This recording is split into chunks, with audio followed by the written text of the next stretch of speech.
da koo écartel. Man si j'étais Mame Ndiaye duma am xarit duma am àndandoo sama liggéey sama employé sama yaay sama papa samay doom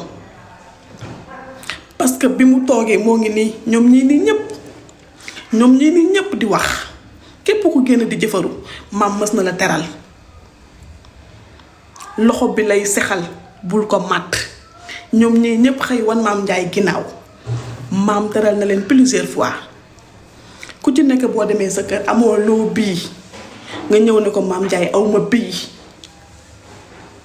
Sénégal ñu bari bu ñu amee seen xaalis dañ koy def ci seen compte ya bu ñu amee seen xaalis dañ koy yóbbu ay natt yow Mame Ndiaye bu amee xaalis nga nekk xaritam mu ñëw nga toog palaasam te maam bu leen di may du leen may ndànk de bu baax la leen di may kum ci may ku nekk mën nga yor sa dépense kër weer wala lu ko ëpp te ñoom ñooy génn fii di ko waxaat ñim fi may ñëpp ku ci nekk mës nga toog wax ko mais nit bul ànd ak moom mu metti tey metti ba nga fàtt démb nit lu metti goreel ndaw si démb lu mu def dafa ñaaw man duma tudd turam rafetluwuma ko barke Cheikhul Khadim rafetluwuma li mu def démb nga toog yaay ak doom ànd dem tukki te fan yee ne ci TikTok bi la fa benn waay am problème ak yaayam génn di jooy ñëpp ne ko yow dañ laa dëddaleeg sa yaay man loolu mënuma woon gëm que ni am na mais démb bi ma gisee ndaw si li mu def man damaa tiit Mame Ndiaye ñi la bëgg ñu ngi lay bëgg ba tey Mame Ndiaye ñi la bëgg ñu ngi lay bëgg ba tey nee na yow doo jaay diw bu baax loolu du dëgg yow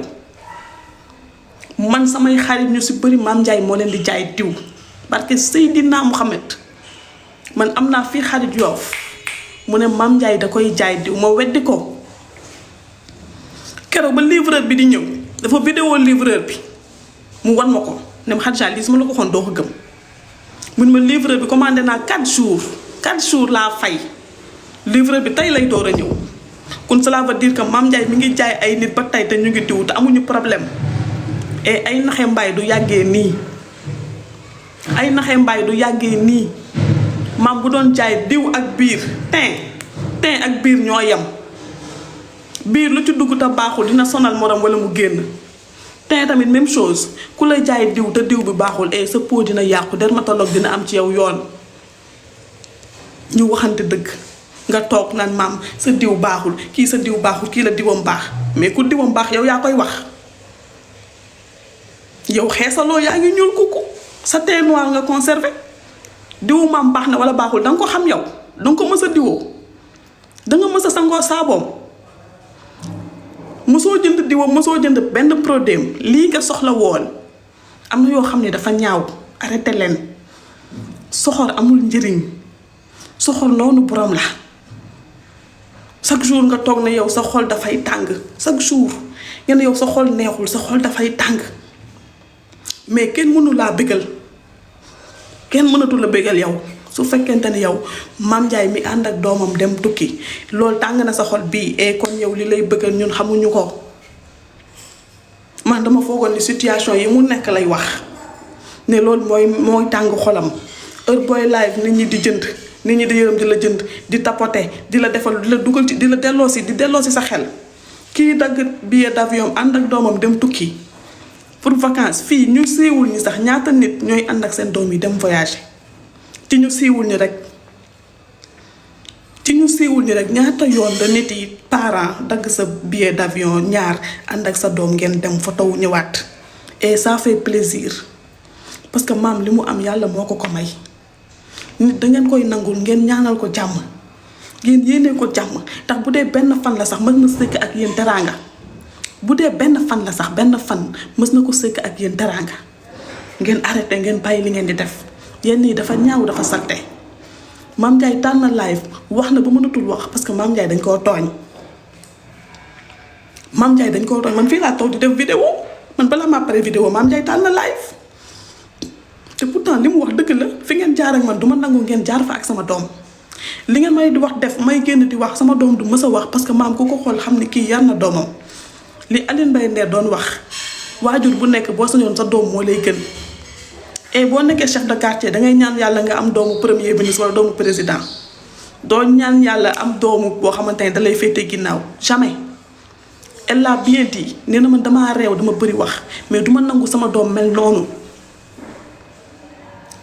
duma nangu sama doom mel noonu ne ànd ngeen ak Mame Ndiaye nattu dalandoo na ci kawam daaw ba ren nattu yu bëri dal na ci kaw Mame Ndiaye ngeen ne yéen Mame Ndiaye amul droit xappi Mame Ndiaye daj nañ yaayam kaso Mame Ndiaye taalal nañ ko live Mame Ndiaye nit ñi sot nañ ko ba bu doon live kenn du ko xool keneen la ñuy dem xooli ci Mame Ndiaye ñii dañuy foire organiser seen foire te ñoom ñu doon organiser seen foire yépp ku ci nekk maam am na fu mu jaar ak yow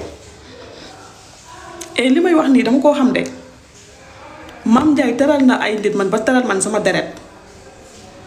am na nag ñuy toog si net bi di wax xamuñu tey bu leen xool maam bari wax bëri rek ngeen jël maam am benn li ngeen ko jàppal nit bu leen ko jugé te xamu leen ko Sénégal xamuñu ko baax Sénégal xamuñu kuy def lu baax Sénégal soo baaxee dof lañ lay jàppee dof wala ku naïf buñ la toppee nag ba nga defal leen lu baax ba pare bu subaa ñoom ñoo lay wor wax ci yow loo xamante ni ku la xool ku nekk du la nawloo wax ci yow loo xamante ni ku la xool ku nekk dootu la nawlooti wante nag chaque jour bu ngeen xëyee di ngeen gis Mame Ndiaye moo fi nekk moom la fi yàlla teg moom la yàlla teral tabaarikàlla macha allah jàmm rek lay am jàmm rek démb nag li fi xewoon ñaaw na trop man lu mel nii man mosuma ko gis te tiital na ma de bu ngeen gisee kii nu mu doon waxee di xët-xëti non mais c'est grave te tegu ko fenn yow boobu Mame Ndiaye xëyoon sax yow envoyé la vocal wax la ay bal sax warul tax yow nga génn taal live di wax ay naka suru noonu boo xamtewu ma laa koo xamante ni doomam la jël ànd ak moom dem tukki xool leen photo bi non Dubaï nag day def effet mais loolu jarul mer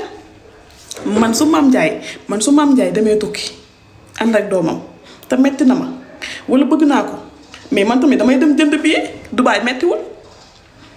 Dubaï mettiwul de ku ñaan visa ñu may la nga jënd billet d'avion dangay jël Emirates nga dem yow demal jël hôtel comme moom bu fotowul dugal luy problème bi léegi mënoo def loolu léegi yow sa xol bi dag nga ni mukk yow Mame Ndiaye dina ñibbisi maam ñibbisil balaa am ñu xaru parce que maam bu ñibbisiwul dëkk bi dina yëngu de wax leen Mame Ndiaye mu ñibbisi waay man di demande yi daa bari nu may def nag xaaral ma jël gaay rek ku nekk barkeelu